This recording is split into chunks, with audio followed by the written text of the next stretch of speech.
Nzoia'S Governor George Natembea'S personal assistant and 5 others abducted at Mililani Law Court. Welcome back to our channel.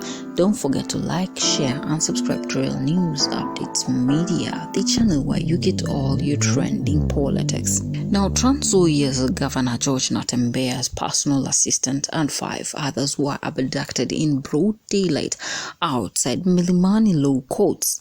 The question is, why do you think the government is actually abducting George Natembea'S personal assistant and 5 others in broad daylight?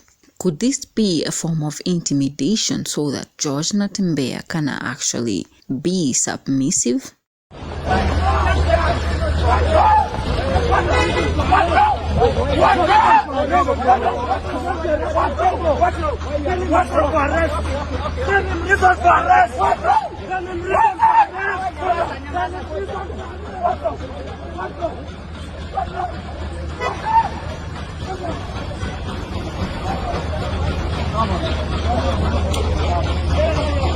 The abduction has caused a political uproar on all social media platforms.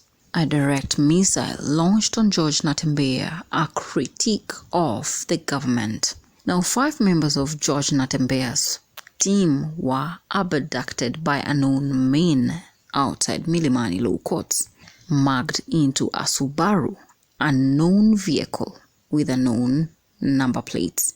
Honorable Chigi Mahanu, MCA of Sinyareri Ward, Emmanuel Wanjala, the governor's personal assistant. We have Felix Yalo, director of communications, Martin Waliula, chairman of the Nawiri program, Dean Frank, the governor's protocol officer, and unidentified individual.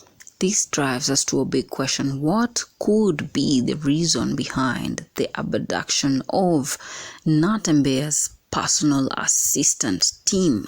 It's insane. Police officers at the law courts actually did nothing to stop the abduction.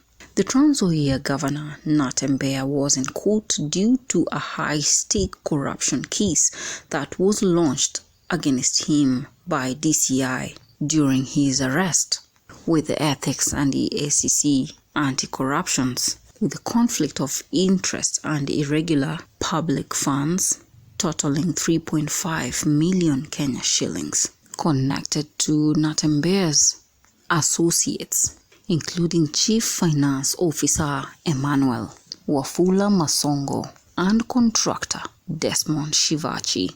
Governor pleaded not guilty and is out on a 500,000 Kenya shillings bond, barred from his office for 60 days.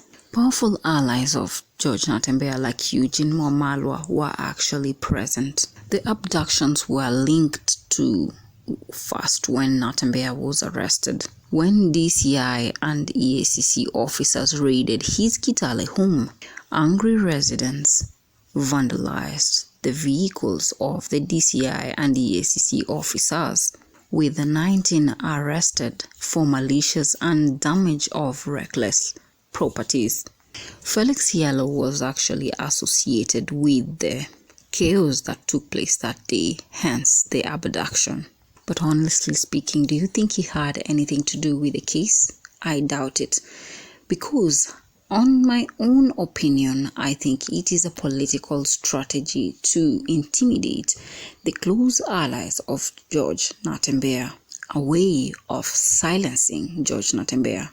We all know that George Natembe'a had said he is going to run come 2027 with a corruption case on his hands, and being barred from office for 60 days is a way to limit him not to actually take on the campaigns. It is a common strategy with East African leaders to oppress the opposition side in order to silence them.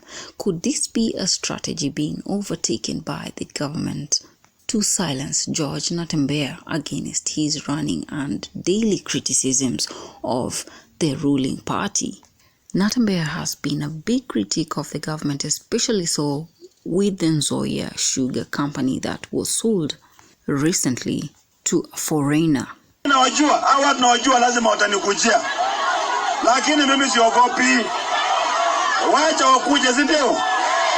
Hata wakiniua, wasiponiua bado nitakufa tu, ama namna gani?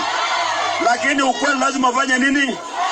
Ukweli lazima usemwe, na ukweli utasemwa na utarudia tena, nione watanifanya nini, ama namna gani? Will the government manage the reaction from the supporters of George Natembe'a with the waging war against the Trans Nzoia governor? Is it a political strategy to actually silence George Natembe'a, the vocal critique of the Kenya Kwanza government?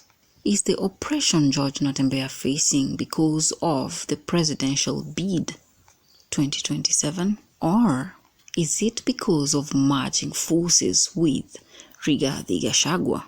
What do you think? Leave me your views on the comment section. Don't forget to like, share, and subscribe to Royal News Updates Media, the channel where you get all your trending politics. In case it's your first time to listen to Royal News, press the subscribe button and ring the notification bell so that you can be fast to receive the news bulletins once we upload them.